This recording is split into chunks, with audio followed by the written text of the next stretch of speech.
ನಮಸ್ತೆ, ನಾನು ಶ್ರೀನಿವಾಸ್ ಅಂತೇಳಿ ಕರ್ನಾಟಕ ಜನಪರ ವೇದಿಕೆ ರಾಜ್ಯ ಕಾರ್ಯಾಧ್ಯಕ್ಷ.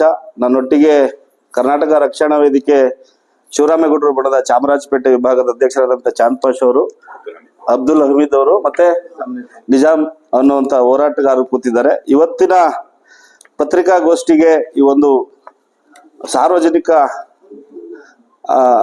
ವಿಚಾರಕ್ಕೆ ಬೆಳಕು ಚೆಲ್ಲಕ್ಕೆ ಬಂದಿರತಕ್ಕಂಥ ಬೆಂಗಳೂರಿನ ಎಲ್ಲ ಕಾರ್ಯನಿರತ ಪತ್ರಕರ್ತರ ಗೌರವಾನ್ವಿತ ಬಂಧುಗಳಿಗೂ ನಾನು ಈ ಪತ್ರಿಕಾಗೋಷ್ಠಿಗೆ ಸ್ವಾಗತವನ್ನು ಬಯಸ್ತೀನಿ. ಇವತ್ತಿನ ವಸ್ತು ವಿಷಯ, ಬೆಂಗಳೂರಿನಲ್ಲಿ ನಡೀತಾ ಇರತಕ್ಕಂಥ ಒಂದು ಅನಧಿಕೃತ ಶಾಲೆಗೆ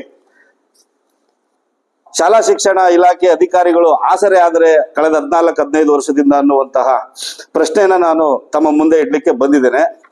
ನಿಮಗೆ ಗೊತ್ತಿರಲಿ, ಕಳೆದ 14-15 ವರ್ಷದ ಹಿಂದೆ ಬೆಂಗಳೂರಿನ ತಣಿಸಂದ್ರದ ಬಳಿ ಏನು ಇವತ್ತಿಗೆ ಸಾಮರ ಇಂಟರ್ನ್ಯಾಷನಲ್ ಇಸ್ಲಾಮಿಕ್ ಶಾಲೆ ಅನ್ನುವಂತಹ ಹೆಸರಿನಲ್ಲಿ ಶಾಲೆ ನಡೀತಾ ಇದೆ, ಜಾಮಿಯಾ ಮಹಮ್ಮದಿಯಾ ಮನ್ಸೂರ್ ಅನ್ನುವಂತಹ ಆ ಸಂಸ್ಥೆ ಅಡಿನಲ್ಲಿ ನಡೀತಾ ಇದೆ ಅನ್ನುವಂತಹ ನಿಟ್ಟಿನಲ್ಲಿ ಆ ಸಂಸ್ಥೆ ಯಾರು ಮುಖಂಡರುಗಳು ಆ ಕಟ್ಟಡದಲ್ಲಿ ಹಾಕೊಂಡಿರ್ತಕ್ಕಂಥ ನಾಮಫಲಕನ ನಾನು ಮುಂದೆ ಇಟ್ಕೊಂಡು ಮಾತನಾಡ್ತಾ ಇದ್ದೀನಿ. ಆ ನಾಮಫಲಕದಲ್ಲಿ ಇರ್ತಕ್ಕಂಥ ಹೆಸರುಗಳನ್ನ ಮಾತ್ರ ನಾನು ಉಲ್ಲೇಖ ಮಾಡ್ತಾ ಇದ್ದೀನಿ. ಆ ಸಂಸ್ಥೆ ಏನು ಕಳೆದ 1 ವರ್ಷದಿಂದ ಹೋರಾಟಗಾರರಿಗೆ ಮಾಹಿತಿ ಬರ್ತದೆ, ಈ ಸಂಸ್ಥೆ ಅನಧಿಕೃತ ಸಂಸ್ಥೆ, ನೋಂದಣಿ ಆಗಿಲ್ಲ, ಕರ್ನಾಟಕದಲ್ಲಾಗ್ಲಿ ಅಥವಾ ಇಡೀ ದೇಶದ ಯಾವ ರಾಜ್ಯದಲ್ಲೂ ಕೂಡ ನೋಂದಣಿ ಆಗಿಲ್ಲ ಅನ್ನೋ ಅನುಮಾನ ಬಂದು ಇದಕ್ಕೆ ತನಿಖೆಗೆ ಒಳಪಡಿಸಬೇಕು ಅಂತೇಳಿ BO ಇಂದ ಹಿಡಿದು ಉಪನಿರ್ದೇಶಕರು, ಶಾಲಾ ಶಿಕ್ಷಣ ಇಲಾಖೆ ಆಯುಕ್ತರವರೆಗೂ ದೂರನ್ನ ಕೊಡ್ತಾರೆ.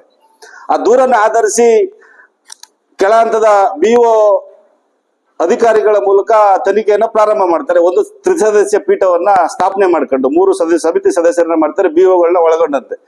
ಆ ಮೊದಲನೇ ವರದಿನಲ್ಲೇ ಕಂಡು ಬರ್ತದೆ ಈ ಸಂಸ್ಥೆ ಅನಧಿಕೃತ ಸಂಸ್ಥೆ ಅಂತೇಳಿ.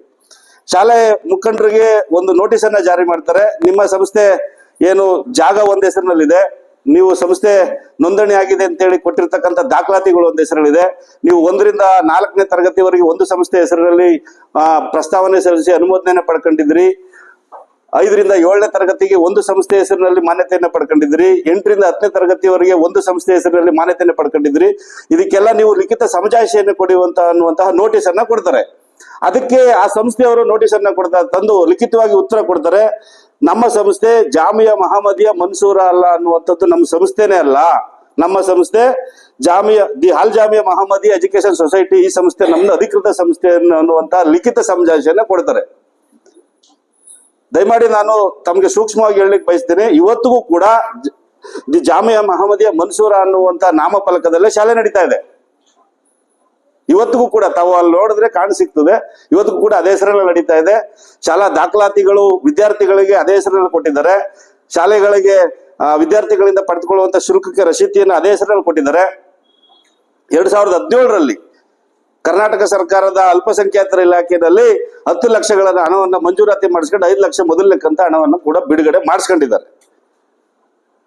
ಈ ಅನಧಿಕೃತ ಸಂಸ್ಥೆಯನ್ನ ಮಾನ್ಯತೆಯನ್ನ ರದ್ದು ಮಾಡಬೇಕು, ವಿದ್ಯಾರ್ಥಿಗಳಿಗೆ ನೀವು ನ್ಯಾಯವನ್ನ ಕೊಡಿಸ್ಬೇಕು ಅನ್ನುವಂತ ನಿಟ್ಟಿನಲ್ಲಿ ಹೋರಾಟ ಪ್ರಾರಂಭ ಆಗಿ BO DDP ಅವರು ಶಾಲಾ ಶಿಕ್ಷಣ ಇಲಾಖೆ ಆಯುಕ್ತರ ಕಚೇರಿನಲ್ಲಿ ದಿನಗಟ್ಲೆ ಬೆಳಿಗ್ಗೆಯಿಂದ ರಾತ್ರಿವರೆಗೂ ದಲಾಯಿತ ರೀತಿಯಲ್ಲಿ ಕಾಯ್ದು ಕುಳಿತು ಇವತ್ತು 26ನೇ ತಾರೀಕು DDP ಅವರು ಸಮಗ್ರವಾದ ಮಾಹಿತಿಗಳನ್ನ ತೆಗೆದುಕೊಂಡು ಸಮಗ್ರವಾದ ದಾಖಲಾತಿಗಳನ್ನ ಪರಿಶೀಲನೆ ಮಾಡಿ ಏನು ಇವರು ಮಹಮ್ಮದಿಯಾ ಸೊಸೈಟಿ ಅಂತ ಹೇಳಿ ನಮ್ಮ ಸಂಸ್ಥೆ ನೋಂದಣಿ ಆಗಿತ್ತು ಇದು ಅನ್ನುವಂತಹ ಉಲ್ಲೇಖವನ್ನ ಮಾಡಿದ್ರು. ಈ ಸಂಸ್ಥೆ ನಿಜವಾಗ್ಲೂ ನೋಂದಣಿ ಆಗಿದೆಯಾ ಇಲ್ವಾ ಅಂತೇಳಿ ಖಾತ್ರಿಪಡಿಸ್ಕೊಳ್ಳಿಕ್ಕೆ ಮಹಾರಾಷ್ಟ್ರದ ಸರ್ಕಾರಕ್ಕೆ ಪತ್ರವನ್ನು ಬರೀತಾರೆ.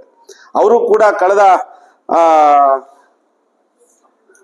14ನೇ ತಾರೀಕು 4ನೇ ತಿಂಗಳು 14ನೇ ತಾರೀಕು ಪುನಃ ಅವ್ರಿಗೊಂದು ರಿಪ್ಲೈ ಕೊಡ್ತಾರೆ. ಜಾಮಿಯಾ ಮಹಮ್ಮದಿಯಾ ಮನ್ಸೂರ ಅನ್ನುವಂಥದ್ದು ನಮ್ಮ ರಾಜ್ಯದಲ್ಲಿ ರಿಜಿಸ್ಟ್ರೇಷನ್ ಆಗಿಲ್ಲ, ನೋಂದಣಿ ಆಗಿಲ್ಲ. ಜಾಮಿಯಾ ಮಹಮ್ಮದಿಯಾ ಎಜುಕೇಶನ್ ಸೊಸೈಟಿ ಅನ್ನುವಂಥದ್ದು ನೋಂದಣಿ ಆಗಿಲ್ಲ. ಅಲ್ ಜಾಮಿಯಾ ಮಹಮ್ಮದಿಯಾ ಎಜುಕೇಶನ್ ಸೊಸೈಟಿ ಅನ್ನುವಂಥ ಹೆಸರು ಮಾತ್ರ ನಮ್ಮಲ್ಲಿ ನೋಂದಣಿ ಆಗಿದೆ ಎನ್ನುವಂಥ ನೋಂದಣಿ ಸಂಖ್ಯೆಯನ್ನು ಕೂಡ ನಮೂದು ಮಾಡಿ ಇವರಿಗೆ ಅಧಿಕೃತವಾಗಿ ಸರ್ಕಾರಿ ಜ್ಞಾಪನ ಪತ್ರವನ್ನು ಕಳಿಸ್ಕೊಡ್ತಾರೆ. ನಿಮಗೆ ನಾನು ಇಲ್ಲೊಂದು ಸಣ್ಣ ಉಲ್ಲೇಖ ಮಾಡ್ತೀನಿ. ಅಲ್ ಜಾಮಿಯಾ ಮಹಮ್ಮದಿಯಾ ಮನ್ಸೂರ ಅನ್ನುವಂಥದ್ದು ಅನಧಿಕೃತ ಸಂಸ್ಥೆ. ಅಲ್ ಜಾಮಿಯಾ ಮಹಮ್ಮದಿ ಎಜುಕೇಶನ್ ಸೊಸೈಟಿ ಅನ್ನುವಂಥದ್ದು ಒಂದೇ ಸಂಸ್ಥೆ ರಿಜಿಸ್ಟ್ರೇಷನ್ ಆಗಿದೆ. ಆ ಸಂಸ್ಥೆಗೂ ಇಲ್ಲಿ ನಡೀತಾ ಇರ್ತಕ್ಕಂಥ ಶಿಕ್ಷಣ ಸಂಸ್ಥೆಗೂ ಸಂಬಂಧ ಇಲ್ಲ. ಇವರು BC ತೊಂಡೆ ತಪ್ಪಿಸ್ಕೊಳ್ಳಿಕ್ಕೆ, ಸರ್ಕಾರದ ಕಣ್ಣಿಗೆ ಮಣ್ಣಿರ್ಲಿಕ್ಕೆ ಈ ಸಂಸ್ಥೆ ಬಾಂಬೆನಲ್ಲಿ ರಿಜಿಸ್ಟ್ರೇಷನ್ ಆಗಿರ್ತಕ್ಕಂಥ ಸಂಸ್ಥೆ ಹೆಸರನ್ನ ಹೇಳ್ತಾರೆ. ಆದ್ರೆ ಶಾಲೆ DDP ಅವರು ಪ್ರಸ್ತಾವನೆ ತಿಳಿಸಿದರೆ ಆ ಒಂದು ಸಂಸ್ಥೆಯ ಮುಖಂಡರುಗಳ ಪಟ್ಟಿಯನ್ನ ಕೊಡಿ, ರಿಜಿಸ್ಟ್ರೇಷನ್ ಕಾಪಿಯನ್ನ ಕೊಡಿ, ಅದು ಆಡಿಟ್ ರಿಪೋರ್ಟ್ಗಳನ್ನ ಕೊಡಿ, ಎಲ್ಲವನ್ನು ದಾಖಲಾತಿ ಕೇಳ್ತಾರೆ, ಯಾವನ್ನು ಕೂಡ ಒದಗಿಸುವಲ್ಲಿ ವಿಫಲರಾಗ್ತಾರೆ. ಸತ್ಯ ಇದ್ರೆ ತಾನೇ ಕೊಡ್ಲಿಕ್ಕೆ ಸಾಧ್ಯ. ಯಾವುದೋ ಒಂದು ಮುಂಬೈನಲ್ಲಿ ರಿಜಿಸ್ಟ್ರೇಷನ್ ಆಗಿರ್ತಕ್ಕಂಥ ಸಂಸ್ಥೆ ಹೆಸರು ಹೇಳಿಕೊಂಡು ಇವರು ಸರ್ಕಾರದ ಶಾಲಾ ಶಿಕ್ಷಣ ಇಲಾಖೆ ಕಣ್ಣಿಗೆ ಮಣ್ಣೆರಚಕ್ಕೆ ಹೋದ್ರು. ಬಟ್ ದಾಖಲಾತಿಗಳನ್ನ ಕೊಡ್ಲಿಲ್ಲ, ವಿಫಲವಾದ್ರು. ಶಾಲೆಗೆ ಇರ್ತಕ್ಕಂಥ ನಿವೇಶನದ ದಾಖಲಾತಿನಲ್ಲಿ all Jamia Mohammadi education society ಅಂತ ಇದೆ. ಆಲ್ ಜಾಮಿಯಾ ಮಹಮ್ಮದಿ ಎಜುಕೇಶನ್ ಸೊಸೈಟಿಗೂ ಇವ್ರು ಹೇಳ್ತಾ ಇರ್ತಕ್ಕಂಥ the all Jamia Mohammadi education ಸೊಸೈಟಿಗೂ ಸಂಬಂಧ ಏನಿಲ್ಲ. The all Jamia Mohammadi education society ಅವರು ಲಿಖಿತವಾಗಿ ಹೋರಾಟಗಾರರಿಗೆ ಒಂದು ಹಿಂಬರ ಕೊಡ್ತಾರೆ. All Jamia Mohammadi education society ಅನ್ನುವಂಥದ್ದು ನಮಗೂ ಅದಕ್ಕೂ ಸಂಬಂಧ ಇಲ್ಲ, ನಾವು ಯಾವುದೇ ಶಾಲೆಗಳನ್ನ ಬೆಂಗಳೂರಿನಲ್ಲಿ ತೆರೆದಿಲ್ಲ ಅಂತೇಳಿ. ನಮ್ಮ ಆರೋಪ ಇಷ್ಟೇ, ಕಳೆದ 14-15 ವರ್ಷದಿಂದ ಆ ಶಾಲೆನಲ್ಲಿ ಕಲ್ತಿರ್ತಕ್ಕಂಥ ಮಕ್ಕಳಿಗೆ ಯಾವ ರೀತಿ ನ್ಯಾಯವನ್ನ ಈ ಶಾಲಾ ಶಿಕ್ಷಣ ಇಲಾಖೆ ಅಧಿಕಾರಿಗಳು ಒದಗಿಸ್ತಾರೆ, ಅವರ ಭವಿಷ್ಯ ಏನು? ಅನಧಿಕೃತ ಸಂಸ್ಥೆ ರದ್ದು ಮಾಡ್ತೀರಿ, ವ್ಯಾಸಂಗವನ್ನ ಮಾಡಿ ಉನ್ನತ ವ್ಯಾಸಂಗಕ್ಕೆ ಹೋದಂತ ವಿದ್ಯಾರ್ಥಿಗಳ ಭವಿಷ್ಯ ಏನಾಗ್ಬೇಕು?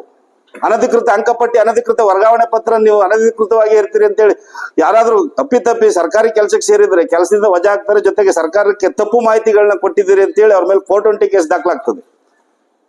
ಇದೆಲ್ಲ ಸರಿಪಡಿಸುವಂತವ್ರು ಯಾರು? ಈ ಸಂಸ್ಥೆಗೆ ಒಂದ್ ನಿಮಿಷ ಆಮೇಲೆ ಹೇಳ್ತೀನಿ. ಈ ಸಂಸ್ಥೆಗೆ ಇಲ್ಲಿವರೆಗೂ ಸಾಕಾರವಾಗಿ ನಿಂತಹ ಅಧಿಕಾರಿಗಳ ವಿರುದ್ಧ ಕೂಡಲೇ ಮೊಕದ್ದಮೆ ದಾಖಲಾಗಬೇಕು. ಜೊತೆಗೆ ಸರ್ಕಾರಕ್ಕೆ ನಕಲಿ ದಾಖಲಾತಿಗಳನ್ನ ಕೊಟ್ಟು ಸಂಸ್ಥೆ ಹೆಸರುಗಳನ್ನ ಪ್ರಸ್ತಾವನೆಗಳನ್ನ ಸಲ್ಲಿಸಿ ನೋಂದಣಿಯನ್ನ ಮಾಡಿಸ್ಕೊಂಡು ರಿನ್ಯೂವಲ್ಗಳನ್ನ ಮಾಡಿಸ್ಕೊಂಡು ಹೋದಂತ ಯಾರು ಮುಖಂಡರುಗಳಿದ್ದಾರೆ, ಮುಖಂಡರುಗಳು ಅವ್ರ ಮೇಲೂ ಕೂಡ ಕ್ರಿಮಿನಲ್ ಮೊಕದ್ದಮೆಗಳು ದಾಖಲಾಗಬೇಕು. ಆ ಸಂಸ್ಥೆನಲ್ಲಿ ನಮ್ಮ ರಾಜ್ಯ ಅಲ್ಲ, ಹೊರ ರಾಜ್ಯ, ದೇಶದ ತುಟ್ಟ ತುದಿ ಜಮ್ಮು ಕಾಶ್ಮೀರದಿಂದ ವಿದ್ಯಾರ್ಥಿಗಳನ್ನ ಕರ್ಕೊಂಡು ಬಂದು ಇಲ್ಲಿ ವ್ಯಾಸಂಗವನ್ನು ಮಾಡಿಸ್ತಾ ಇದ್ದಾರೆ. ಅವರಿಗೆ ಐಡಿ ಕೊಟ್ಟಿರ್ತಕ್ಕಂಥ ಐಡಿ ಕಾರ್ಡ್, ಅವರಿಂದ ಪಡೆದಿರ್ತಕ್ಕಂಥ ಹಣದ ರಸೀದಿ, ಶುಲ್ಕಗಳ ರಸೀದಿ ಕೂಡ ನಾವು ನಿಮ್ಗೆ ತೋರಿಸ್ತೇವೆ. ನಿಮಗೆ ಗೊತ್ತಿರಲಿ, ಶಿಕ್ಷಣ ಇಲಾಖೆಯಲ್ಲಿ ಒಂದಷ್ಟು ನಿಯಮಾವಳಿಗಳಿರ್ತದೆ. ಹೊರ ರಾಜ್ಯದ ಮಕ್ಕಳನ್ನ ತಂದಿರಿಸ್ಕೊಳ್ಬೇಕು ಅಂತಂದ್ರೆ ಒಂದಷ್ಟು ನಿಯಮಗಳನ್ನ ಪಾಲಿಸ್ಬೇಕು. ಯಾವುದೇ ನಿಯಮಗಳನ್ನ ಪಾಲಿಸಿಲ್ಲ. ನಾನು ಹೋದಂತ ಸಂದರ್ಭದಲ್ಲಿ DDP ಅವ್ರನ್ನ ಕೇಳಿದೆ, ವಸತಿ ಶಾಲೆಗಳನ್ನ ನಡೆಸಲಿಕ್ಕೆ ಇವ್ರಿಗೆ ಅನುಮತಿ ಕೊಟ್ಟಿದ್ದೀರಾ? ನಮ್ಮಲ್ಲಿ ತಗೊಳ್ಳಿಕ್ ಬರಲ್ಲ, ಅದು ಅಲ್ಪಸಂಖ್ಯಾತರ ಇಲಾಖೆಯಲ್ಲಿ ತಗೊಳ್ಬೇಕು. ಅಲ್ಪಸಂಖ್ಯಾತರ ಇಲಾಖೆ ನೀವು ಪತ್ರ ಬರೆದಿದ್ದೀರಾ? ಬರ್ದಿದ್ದೀವಿ, ಅಲ್ಲಿ ನಮ್ಮಲ್ಲಿ ಅವರು ಅಧಿಕೃತವಾಗಿ ಅನುಮತಿ ತೆಗೆದುಕೊಳ್ಳದೆ ಅನಧಿಕೃತವಾಗಿ ನಡೆಸ್ತಾ ಇದ್ದಾರೆ ಅಂತ ಅದನ್ನು ಕೂಡ ಹೇಳ್ತಾರೆ. ನಿಮ್ಗೆ ಗೊತ್ತಿರಲಿ, ಕಳೆದ 3ನೇ ತಿಂಗಳಲ್ಲಿ ಮಂಡ್ಯದಲ್ಲಿ ಒಂದು ಕಲುಷಿತ ಆಹಾರ ಸೇವನೆಯಾಗಿ ಹೊರ ರಾಜ್ಯದ ಮಕ್ಕಳು 2 ಮಕ್ಕಳು ಸಾವನ್ನಪ್ತಾರೆ, ಅನಧಿಕೃತ ವಸತಿ ಶಾಲೆ. ಈ ಶಾಲೆನಲ್ಲೂ ಕೂಡ ಅದೇ ರೀತಿಯಲ್ಲಿ ಮಕ್ಕಳು ಸಾವನ್ನಪ್ಪಿದ್ರೆ ಅವರ ಪರಿಹಾರದ ಗತಿಯನ್ನು, ಅವ್ರ ಮಕ್ಕಳ ಭವಿಷ್ಯದ ಗತಿಯನ್ನು, ಪೋಷಕರ ಗತಿಯನ್ನು. ಇವತ್ತು ಜನಸಂಖ್ಯೆ ಹೆಚ್ಚಾಗ್ತದೆ ಅಂತೇಳಿ ಒಂದೇ ಸಾಕು 2 ಸಾಕು ಅನ್ನುವಂತ 1 ಮಕ್ಕಳು 2 ಮಕ್ಕಳು ನಡೆದಿರ್ತಕ್ಕಂಥ ಪೋಷಕರ ಭವಿಷ್ಯ ಏನು? ಇದೆಲ್ಲವೂ ನಿಜಕ್ಕೂ ಕೂಡ ರಾತ್ರಿ ಎಲ್ಲ ಮಲಗಿದ್ರೆ ನಮ್ಮ ರಾಜ್ಯದಲ್ಲಿ ಇಂತಹ ದುರ್ಘಟನೆಗಳು ನಡೀತಾ ಇದೆಯಾ ಅನ್ನುವಂತಹ ಭಯ ಸೃಷ್ಟಿ ಆಗ್ತದೆ. ದಯಮಾಡಿ ಬಹಳ ತೀಕ್ಷ್ಣವಾಗಿ ತಾವುಗಳು ಈ ವರದಿಯನ್ನ ಪ್ರಸಾರವನ್ನು ಮಾಡಬೇಕು. ಜೊತೆಗೆ ಏನು ಕಮಿಷನರ್ಗೆ DDP-ನವರು ಒತ್ತಾಕಿದ್ದಾರೆ, ನಿಮ್ಗೆ ಗೊತ್ತಿರಲಿ, ಸಮಗ್ರವಾಗಿ 3 ಹಂತದಲ್ಲಿ ತನಿಖೆ ಮಾಡಿ 3 ಸದಸ್ಯರುಗಳ ಒಂದು ಸಮಿತಿಯನ್ನು ರಚನೆ ಮಾಡಿ ವರದಿಯನ್ನು ತೆಗೆದುಕೊಂಡು ಸ್ಥಳಕ್ಕೆ ಭೇಟಿ ನೀಡಿ ಇದೆಲ್ಲ ಸಂಪೂರ್ಣ ಅನಧಿಕೃತ ಅಂತ ಗೊತ್ತಿದ್ರು ಕೂಡ ಕಮಿಷನರ್ಗೆ ಇವರು ಪ್ರಸ್ತಾವನೆಯನ್ನು ಸಲ್ಲಿಸ್ತಾರೆ DDP-ನವರು. ಅವರ ಹಂತದಲ್ಲೇ ಆ ಮಾನ್ಯತೆಯನ್ನು ರದ್ದು ಮಾಡಿ, ನಿಮಗೆ ಗೊತ್ತಿರಲಿ, ನಾಳೆಯಿಂದ ಶಾಲೆಗಳು ಪ್ರಾರಂಭ ಆಗ್ತದೆ. ಕಮಿಷನರ್ಗೆ ಇವರು ಪ್ರಸ್ತಾವನೆ ಕಳಿಸ್ತಾರೆ. ಕಮಿಷನರು ನನಗೆ ಇನ್ನು ಇನ್ವಾಲ್ಡ್ ಅಲ್ಲಿ ಬಂದಿಲ್ಲ, ಟಪಾಲ್ನಲ್ಲಿ ಬಂದಿಲ್ಲ, ನಾನು ಬಂದ್ಮೇಲೆ ನೋಡ್ತೀನಿ ಅಂತ ಹೇಳಿದ್ರೆ ಅಲ್ಲಿ ಶಾಲೆಗಳಲ್ಲಿ ದಾಖಲಾಗುವಂತ ವಿದ್ಯಾರ್ಥಿಗಳ ಭವಿಷ್ಯ ಏನು? ನಾಳಿದ್ದು ಬಿಟ್ಟು ಇವರು ಮಾನ್ಯತೆಯನ್ನು ರದ್ದು ಮಾಡಿದ್ರೆ ಆ ಮಕ್ಕಳಿಗೆ ಯಾವ ಶಾಲೆಯಲ್ಲಿ ನೀವು ವ್ಯವಸ್ಥೆಯನ್ನು ಮಾಡ್ಕೊಡ್ತೀರಿ? ಇದು ಶಿಕ್ಷಣ ಇಲಾಖೆನ ನಾವು ಪ್ರಶ್ನೆ ಮಾಡ್ಬೇಕಾ ಬೇಡವಾ? ಇದೆಲ್ಲ ಸಂಪೂರ್ಣ ಎಡವಟ್ ಆಗಿರುವಂತದ್ದು. ಒಂದು ಈ ಅನಧಿಕೃತ ಸಂಸ್ಥೆಯವ್ರ ಜೊತೆ ಕೈ ಜೋಡಿಸಿರ್ತಕ್ಕಂಥ ಶಾಲಾ ಶಿಕ್ಷಣ ಇಲಾಖೆ ಅಧಿಕಾರಿಗಳು ಎಲ್ಲ ದಾಖಲಾತಿಗಳು ಇವ್ರ ಹತ್ರನೇ ಇದೆ. ಒಂದು ಶಾಲೆಗೆ ಅನುಮತಿಯನ್ನ ಪಡೀಬೇಕು ಅಂತಂದ್ರೆ, ಮಾನ್ಯತೆಯನ್ನ ರಿನ್ಯೂವಲ್ ಮಾಡಿಸ್ಕೊಳ್ಬೇಕು ಅಂತಂದ್ರೆ ಆ ಶಾಲೆಗೆ ಖುದ್ದು ಭೇಟಿ ನೀಡಬೇಕು. ಅವ್ರು ಭೇಟಿ ನೀಡಿದಂತ ಸಂದರ್ಭದಲ್ಲಿ ಮೂಲ ದಾಖಲಾತಿಗಳನ್ನ ಇವ್ರು ಪರಿಶೀಲನೆ ಮಾಡ್ಲಿಲ್ವಾ? ಒಂದ್ ರೀತಿಯಲ್ಲಿ ಇವತ್ತು ಎಲ್ಲ ಆನ್ಲೈನ್ ಅಲ್ಲಿ ಅಪ್ಲೋಡ್ ಮಾಡಿ ಮಾನ್ಯತೆ ತೆಗೆದುಕೊಳ್ತಾರೆ ಅಂತ ಅನ್ಕೊಂತೀನಿ. ಅಪ್ಲೋಡ್ ಆಗಿದ್ರು ಕೂಡ ಇವ್ರು ಪರಿಶೀಲನೆ ಮಾಡದೆ ಯಾವ ಕಣ್ಣು ಮುಚ್ಕೊಂಡು ಹೇಗೆ ಇಂಥ ಶಾಲೆಗಳಿಗೆ ಇಲ್ಲಿವರೆಗೂ ಅನುಮತಿಯನ್ನ ಕೊಟ್ರು. ದಯಮಾಡಿ ನಾನು ಆ ಶಾಲೆನಲ್ಲಿರ್ತಕ್ಕಂಥ ಪೋಷಕರಿಗೆ, ಮಕ್ಕಳ ಪೋಷಕರಿಗೆ ನಾನು ಕೈ ಮುಗಿದು ಮನವಿ ಮಾಡ್ತೀನಿ. ನಿಮ್ಮ ಮಕ್ಕಳ ಭವಿಷ್ಯ ಉಜ್ವಲವಾಗಿ ಉದಯಿಸಬೇಕು ಅಂತಂದ್ರೆ ಇಂಥ ಸಂಸ್ಥೆಗಳಲ್ಲಿ ನೀವು ಏನು ದಾಖಲು ಮಾಡಿದಿರಿ ತಕ್ಷಣ ಒಂದು ಒಳ್ಳೆ ಶಿಕ್ಷಣ ಸಂಸ್ಥೆಗಳನ್ನ ಆಯ್ಕೆ ಮಾಡ್ಕೊಂಡು ನಿಮ್ಮ ಮಕ್ಕಳನ್ನ ನಾಳೆಯಿಂದನೇ ಬೇರೆ ಸಂಸ್ಥೆಗೆ ದಾಖಲು ಮಾಡ್ಕೊಂಡು ನಿಮ್ಮ ಮಕ್ಕಳಿಗೆ ಒಳ್ಳೆ ವಿದ್ಯಾಭ್ಯಾಸವನ್ನು ಕೊಡಿಸಿ. ಯಾಕೆ ಅಂತಂದ್ರೆ ನಾವಂತೂ ಛಲಬಿಡದ ತ್ರಿವಿಕ್ರಮನಂತೆ ಯಾವುದೇ ಕಾರಣಕ್ಕೂ ಅನಧಿಕೃತ ಸಂಸ್ಥೆ ಅಲ್ಲಿ ನಡೆಸಲಿಕ್ಕೆ ನಾವಂತೂ ಬಿಡಲ್ಲ. ಸರ್ಕಾರದ ಕೊರಳು ಪಟ್ಟಿಯನ್ನ ಹಿಡಿದು ಕೊನೆಗೆ ಒಂದು ಉಗ್ರವಾದ ಹೋರಾಟ, ಅಲ್ಲಿಂದ ಶಾಲೆಯಿಂದ ವಿಧಾನಸೌಧದವರೆಗೂ ಪಾದಯಾತ್ರೆಯನ್ನಾದ್ರೂ ಮಾಡಿ ನಾವು ಆ ಅನಧಿಕೃತ ಶಾಲೆಯನ್ನ ಬಂದ್ ಮಾಡಿಸುವವರೆಗೂ ನಾವು ನಿದ್ರೆ ಮಾಡಬಾರ್ದು ಅಂತ ತೀರ್ಮಾನ ಮಾಡಿದ್ದೀವಿ.